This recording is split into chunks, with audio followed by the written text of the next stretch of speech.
예수님께서 십자가를 지시기 전에도 성령을 약속해 주셨고, 또한 십자가에 달려 죽으시고 부활하셨을 때도 이 성령을 약속해 주셨습니다. 그 약속대로 교회에서 성령이 실제로 주님의 교회에 모든 성도들에게 강림하신 것을 다시 한번 기념하면서 이 절기가 바로 기념하는 절기가 바로 이 성령 강림절이다, 이렇게 말합니다. 성령 강림절을 맞이하여 오늘 우리 사랑하는 성도님들을 다시 한번 은혜로운 그런 혼인 예식에 여러분들을 다시 한번 초대하고자 합니다. 좀 유치하지만 옛날에 어느 나라에 외동딸을 둔 그런 왕이 있었습니다. 이 딸이 장성하여 시집을 갈 때가 되니, 그런데 하나밖에 없는 딸이기에 결혼을 시키면 이 나라 또한 물려줘야 되는데 신랑을 도대체 어떤 신랑을 구할까 신중에 신중을 했습니다. 그래서 이 왕은 신랑을 이렇게 생각했습니다. 우선 왕의 사기를 뽑는 조건으로 왕이 내세운 것은 단 하나, 용기입니다. 용기. 그래서 왕은 왕궁에 있는 큰 호숫가에 악어를 풀어놓고 그 호숫가를 먼저 건너오는 사람에게 사위로 맞이해야겠다, 방을 붙였습니다. 그래서 그날이 되자 많은 구경꾼들과 나라에서 용감하다고 하는 모든 사람들이 정말 다 참여했습니다. 그래서 그 호수를 건너보자 다 왔습니다. 그러나 아무리 그 호수에 들어간 사람들은 많이 있지만 건너서 돌아오는 사람이 없었습니다. 하루가 이제 지나가고 있을 때 더 이상 호숫가에 뛰어드는 사람도 없었습니다. 그런데 해가 지기 바로 직전에 어떤 청년이 이 호숫가에 뛰어들더니 엄청난 그런 스피드로 수영을 하더니 그 악어를 다 피해서 호수를 건너는 것입니다. 왕은 너무나 기뻤습니다. 그래서 이 호수에서 막 나온 그 청년을 맞이하러 그 청년을 향하여 달려갔습니다. 그리고 드디어 이 나라에 왕이 생겼구나. 그래서 내가 너에게 무엇을 주길 원하느냐, 이렇게 물었습니다. 그러자 이 청년이 이렇게 대답합니다. 왕이고 뭐고 난 아무 필요 없습니다. 도대체 내 뒤에서 민놈이 도대체 어떤 놈인지 난 그것부터 난 찾아야 되겠습니다. 바로 이 청년이 뛰어들고 싶어서 뛰어든 것이 아니라 누군가 뒤에서 밀어서 할 수 없이 건넜다라는 얘기입니다. 그리고 죽을 힘을 다해서 거기를 탈출해 나온 것뿐입니다. 어찌 보면 그냥 유치한 그런 유머이지만 여기에서 오늘 우리에게 주는 교훈은 뭘까? 아무리 사람이 자신의 어떤 의도와 뜻을 갖지 않고 뛰어들었다 하지만 만약에 이 청년이 수영을 빨리 못했더라면 아마 이 청년도 많은 사람들처럼 악어밥이 되었을 것입니다. 이 청년에게는 자신도 모르는 그런 잠재력이 이 청년 안에는 있었다. 그리고 누군가가 밀어주는 건 도움으로 인해서 이 청년은 자신의 어떤 능력을 자신은 확인하게 되고 보게 되었다. 자기 자신을 본다는 거 매우 어렵습니다. 특히 자신의 어떤 능력을 가늠하기란 쉽지 않습니다. 그래서 우리는 충분히 우리가 할 수 있으면서도 어떤 일을 당하면 두려움도, 불안, 어떤 두려움 때문에 우리가 할 수 있으면서도 어찌보면 못하는 그런 인생으로 우리가 살아가고 있는 것은 아닌가. 때로는 우리가 호숫가에 밀려가는 이 청년과 같이 그럴 때가 우리들도 있습니다. 그런데 그곳에 밀어넣으신 분이 바로 우리 하나님이실 때도 있다. 우리가 충분히 그것을 할 수 있기에 하나님은 우리를 그곳에 밀어넣으시고 우리로 하여금 우리 어떤 능력을 보이게 하신 것입니다. 고린도전서 10장 13절에 보면 하나님은 우리에게 감당할 시험밖에 허락하지 않는다라고 이렇게 말씀합니다. 우리 사랑하는 성도님들, 여러분, 우리가 지금 겪고 있는 모든 시험들, 모든 문제들 매우 힘들고 고통스럽지만 그 모든 것은 이 청년처럼 우리가 충분히 할 수 있는, 충분히 감당할 수 있는 일들이다. 우리가 감당할 수 있기에 하나님이 또한 허락하셨다라는 사실을 다시 한번 믿으시기 바랍니다. 믿음으로 그 모든 시험을 정말 잘 감당하여 우리에게 허락하신 하나님의 어떤 능력, 그것을 발견하는 그런 기쁨의 삶이 되기를 다시 한번 축복합니다. 오늘 말씀을 통해서 다시 한번 신랑의 어떤 신부가 되기 위해 우리는 먼저 준비하는 삶을 살아라 라고 말씀을 드리고 싶습니다. 이 말은 한마디로 말하면 그냥 충분하다의 어떤 삶이 아니라 부족하다의 삶을 살라 라는 이야기입니다. 오늘 말씀은 우리가 잘 알고 있는 열처녀의 비유입니다. 또 슬기로운 처녀와 어리석은 미련한 그런 처녀의 비유라고도 말을 합니다. 10명의 처녀들이 잔치에 참여하기 위해서 등불을 켜고 신랑을 기다리는 그런 일입니다. 그런데 밤이 깊도록 신랑이 오지 않았습니다. 그런데 드디어 신랑이 왔습니다. 그런데 슬기로운 처녀는 등불이 꺼지지 않아 잔치에 들어갔고, 정말 어리석은 미련한 처녀는 등불이 꺼져서 잔치에 들어갈 수 없다라는 이야기입니다. 여기서 말하는 신랑은 예수님이고, 기다리는 열 처녀는 바로 신랑 대신 그 예수님을 기다리는 믿음의 성도, 즉 우리들을 뜻하는 바입니다. 이 비유를 통해 확실히 알 수 있는 것, 그거 있다면 그건 한 가지는 뭐냐? 신랑은 더디지만, 언젠지는 모르지만 분명히 온다. 또한 신랑이 올 때, 예수님이 올 때, 이 잔치에 참여하는 자와 잔치에 참여하지는 못하는 자 둘로 나뉘게 된다 라는 것은 우리가 이 말씀을 보면서 틀림없이 확인할 수 있습니다. 우리 주님은 분명 이 땅 가운데 다시 재림하십니다. 그리고 그때 천국에 들어갈 수 있는 사람, 들어갈 수 있는 이 슬기로운 사람과 들어가지 못하는 미련한 사람으로 나뉘게 된다. 여러분은 어디에 속해 있다라고 생각되십니까? 저는 여러분들의 슬기로운 이 5 처녀들이 되기를 다시 한번 주님의 이름으로 축복합니다. 그렇다면 우리가 이 슬기로운 처녀가 되기 위해서 우리가 할 일은 그럼 뭐냐? 어리석은 처녀와 슬기로운 처녀의 차이점이 뭐냐? 라는 이야기입니다. 어떤 친구가 지휘하는 친구, 오케스트라 지휘하는 친구, 지휘하는 사람이 자기 친구를 초대해가지고 음악회를 이 친구가 다녀왔습니다. 연주가 끝나자 관객들은 앙코를 외치며 박수를 쳤습니다. 이 오케스트라는 2곡을 더 연주를 했습니다. 2곡이 끝났는데도 이 관객들이 일어나서 박수가 너무나 이어지는 겁니다. 그리고 한 번만 더 본인이 생각할 때도 한 번만 더 연주해주지 않을까라고 기대하고 있는 순간 이 지휘자는 연주자들과 함께 퇴장을 해버렸습니다. 이렇게 열광하고 있는데 왜 한 곡만 더 해주지? 왜 냉정하게 관객들이 어떤 청을 거절했을까? 못내 아쉬웠던 이 친구, 그 마음을 가지고 이 지휘하는 친구들에게 털어놨습니다. 그런데 이 지휘하는 친구가 들어간 이유는 단 한 가지 이유였습니다. 아무리 앙코르 이 곡을 외치고 했어도 그 연습한 곡이, 데뷔한 곡이 2곡밖에 없었다는 이야기입니다. 아무리 훌륭한 오케스트라라 할지라도 충분히 내가 연습이 이루어지지 않기 전에 이 연습한 곡을 정말로 무대에 올리는 법, 완벽하지 않은 곡을 무대에 올리는 법은 없다라는 이야기입니다. 그저 어떤 관객의 어떤 그 박수 소리에 취해서 나갔다가는 낭패를 볼 수도 있다. 그 이유 때문입니다. 오케스트라뿐만 아니라 신앙과 우리 인생도 준비가 필요하다.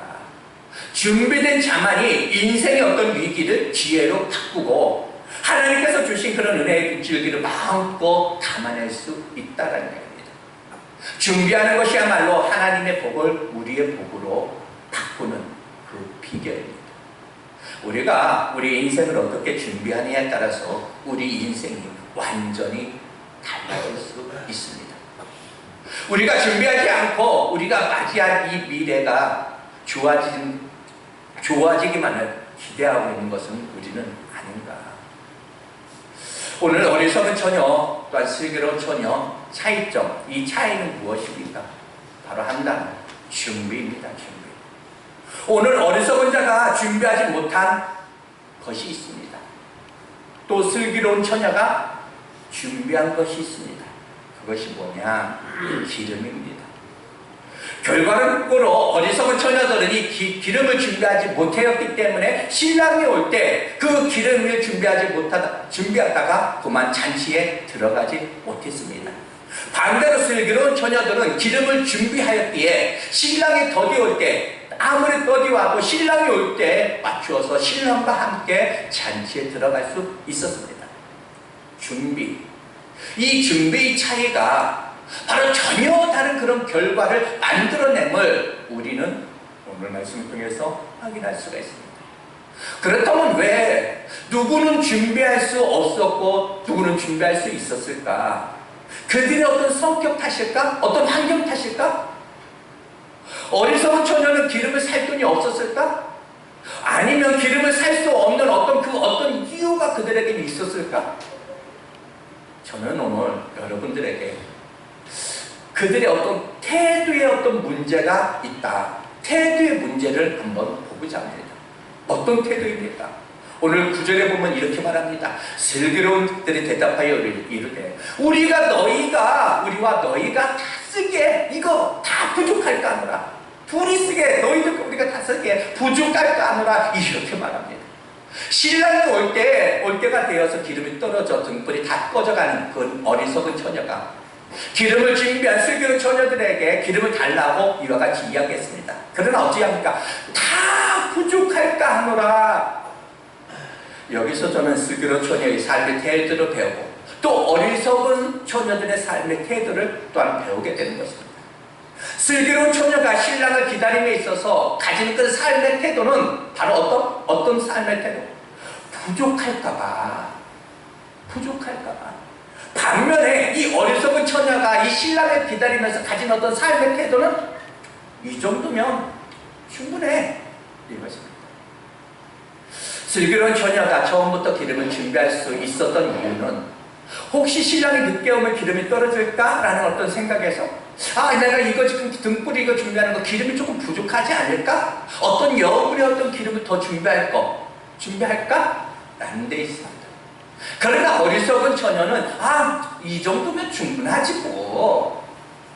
그리고 등불만 준비하고 여분의 기름을 준비하지 못한 것입니다. 우리가 하나님 앞에서 어떤 헌신과 십자가를 지며 살아갈 때도 이와 같이 어떤 삶의 태도로 우리도 나뉠 수 있다는 얘기입니다. 이 정도면 나는 충분해. 또는 이 정도로 될까? 늘 부족하네. 하나님을 향한 그런 삶의 태도가 두 그룹으로 나뉘게 된 것입니다. 신앙은 절대로 자기 생각의 어떤 울타리에 가둬두면 안 됩니다. 스스로 만족하고 스스로 위로하면서 끝내버리면 안 된다. 내 판단을 믿어서는 안 된다. 우리 성도 여러분, 사람은 나를 믿을 수가 없습니다. 저와 여러분이 스스로 아무리 지혜롭다 하여도 나 자신을 믿을 수 있는 존재? 내 자신을 믿을 수 있는 존재는 아니다. 내 생각, 어떤 내 계산을 믿어서는 안 된다. 특별히 이 신앙에 있어 자기 울타리 안에 갇혀서 나는 그냥 요 정도면 난 됐어. 요 정도면 난 충분해. 어떤 자신과 타협해서는 아니 된다 라는 이야기입니다. 내가 이 정도 내가 기도하면 내가 됐지. 나 이 정도 나 예배하면 나 돼. 내가 이 정도 내가 헌금하고 내가 이 정도는 내가 헌신하고 그럼 난 됐지. 만약에 그러하고 있다라면 여러분은 사망의 잠을 자고 있는 것과 같은 경우다라는 이야기입니다. 적어도 깨어있다면 주님의 음성을 가슴에 안고 두렵고 떨림으로 날마다 구원을 이루어가야 합니다. 들려오는 말씀 앞에 또한 성령님의 어떤 깨달음 앞에 여러분 스스로 설득해야 됩니다. 내가 게으러지려고 할 때 내가 모양만 내려고 하는 나를 내가 스스로 설득해서 나를 깨어있게 해야 됩니다. 여러분 스스로 나를 믿지 마십시오. 한순간에 무너질 수도 있습니다. 안타깝게도 많은 신앙인이 형식에 매여 있습니다. 등은 다 준비되어 있습니다. 기다리기도 합니다. 보여지는 부분에 있어서 다 문제가 없다라는 이야기입니다. 보여지는 부분에서는 다 예배도 드립니다. 봉사도 합니다. 뭐 건강도 하고 내 안에서 적당히 타협을 합니다. 너는 이 정도만 해. 이 정도면 넌 됐어. 충분해. 과연 그럴까? 여러분 아십니까? 바로 이 참신앙. 바로 이 참신앙은 내 수준을 만족시키는 것이 아니라 하나님의 수준을 만족시키는 것이 이 참신앙입니다. 참 이 신앙에 있어 이런 어떤 외적 어떤 형식이 내용을 보장할 수 없는 것입니다. 참신앙은 절대로 껍질이 아닙니다. 어떤 목사의 이름으로, 장로의 이름으로, 또는 권사의 이름으로 스스로 만족했다가는 반드시 질문을 받게 됩니다. 너 준비했니? 너 깨어있었니? 사랑하는 여러분, 이 참신앙은 위기 앞에서 그 진면목이 드러납니다. 참신앙은 내 마음대로 되지 않을 때 그때 진면목이 드러납니다. 처음에는 미련한 다섯처녀, 지혜로운 다섯처녀 구분되지 않습니다. 모두 함께 있습니다. 그러나 신랑이 오자 내용이 있는 사람과 없는 사람 차이가 확 드러납니다.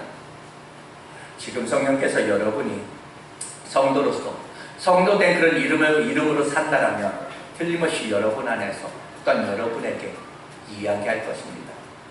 혹시 미루고 있지는 않니? 언젠가 한꺼번에 회복하려고 내가 기도는 내가 못하지만 언젠가 내가 시간이 되면 기도원에 가서 내가 시큰한 기도 한번 할 거야. 지금은 내가 성경을 내가 읽지 못하지만 언젠가 내가 마음 잡고 내가 성경을 한번 내가 읽어볼 거야. 여러분 절대로 오늘이 없는 내일은 있을 수가 없습니다. 바로 지금이어야 한다. 지금이 아니면 안 된다.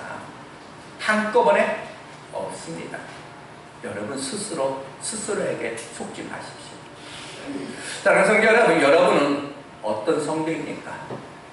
나는 이 정도면 됐지 라고 하는 성도의 어떤 삶을 살아가고 있습니까?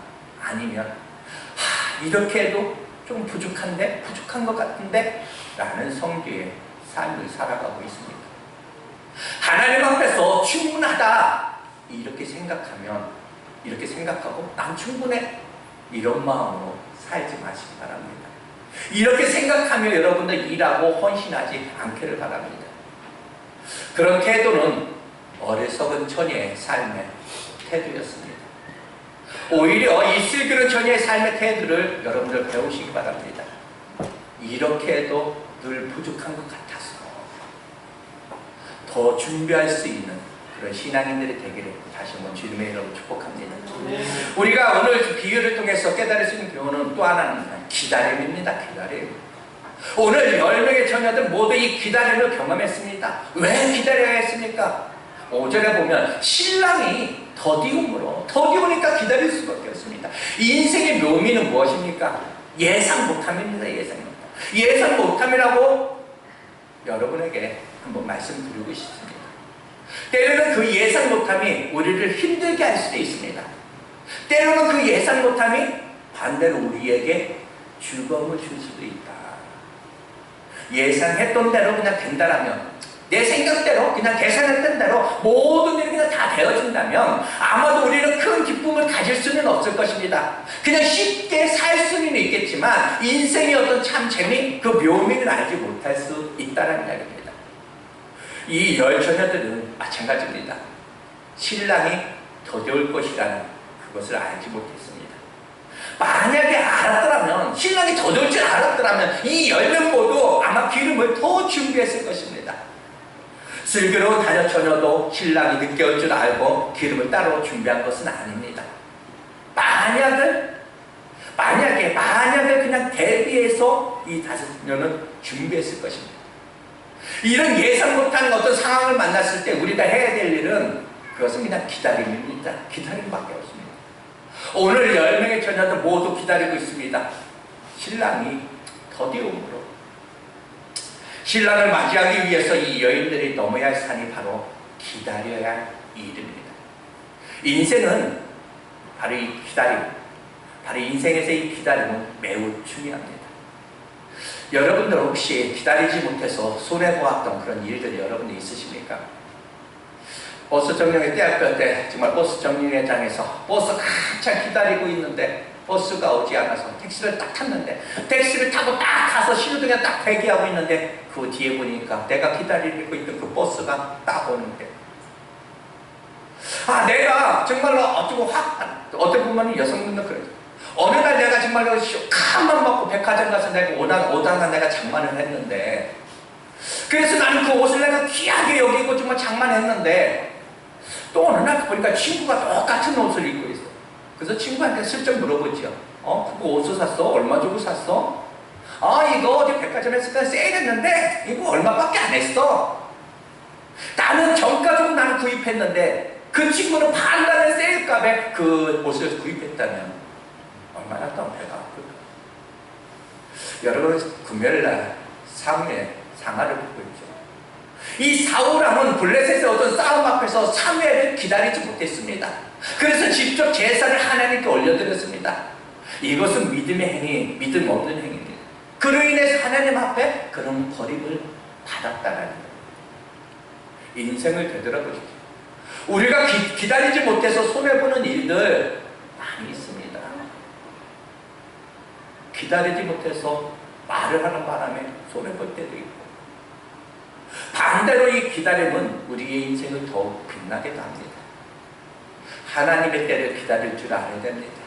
또 사람을 기다려줄 줄도 알아야 되고 또한 자기 자신을 기다려줄 줄도 알아야 된다. 인생은 기다림입니다. 잘 기다리는 삶을 살아가는 여러분 되시기를 다시 한번 바랍니다. 또 하나는 깨어있어야 됩니다. 깨어있으라. 이 말은 그냥 쉽게 다른 말로 바꾸면 깨어있으라. 이 말은 눈과 귀가 열려있으라. 자신을 볼 수 있어라 라는 이야기입니다. 깨어있다? 깨어있다는 말은 졸지 말라는 뜻입니다. 또는 자지 말라라는 이야기입니다. 자는 것과 깨어있는 것의 차이는 무엇입니까? 깨어있다? 깨어있다라는 것은 볼 것을 볼 수 있는 것이고 들을 수 있는 것이고 생각할 수 있는 것이 깨어있는 것입니다. 반대로 내가 자고 있다? 자고 있다라는 것은 볼 수 없는 것입니다.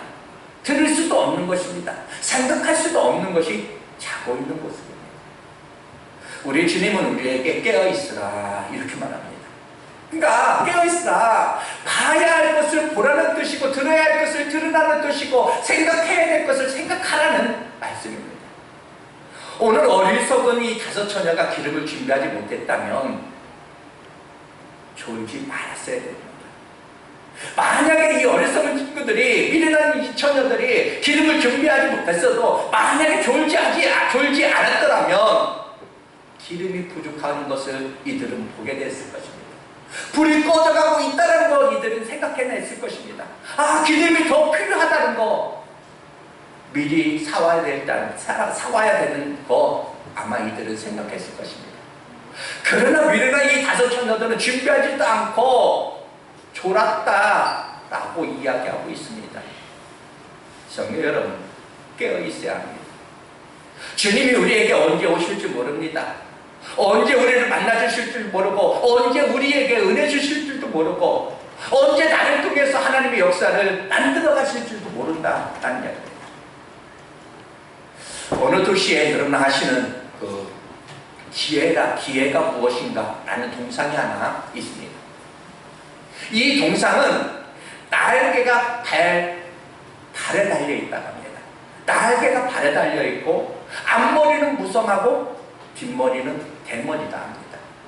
그런데 그 동상 아래에 이런 글귀가 있다고 합니다. 누가 그대를 만들었는가? 그대의 이름은 무엇인가? 나는 기회다. 왜 그대의 날개가 발에 달려 있는가?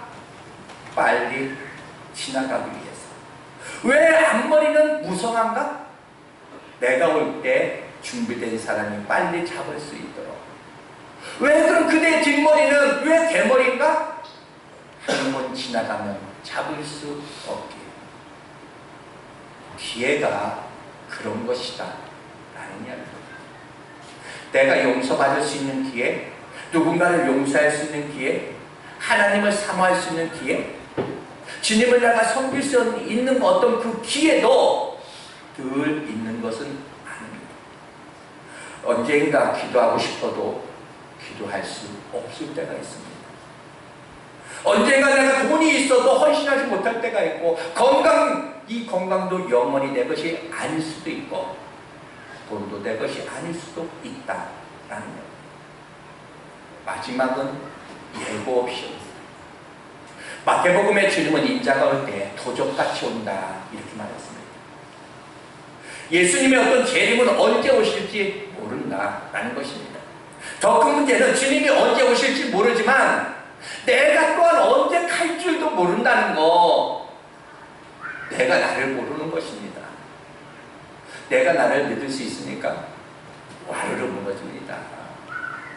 여러분, 지금 여러분의 생각은 스스로 여러분들은 오늘 이 시간 설득을 해야 됩니다.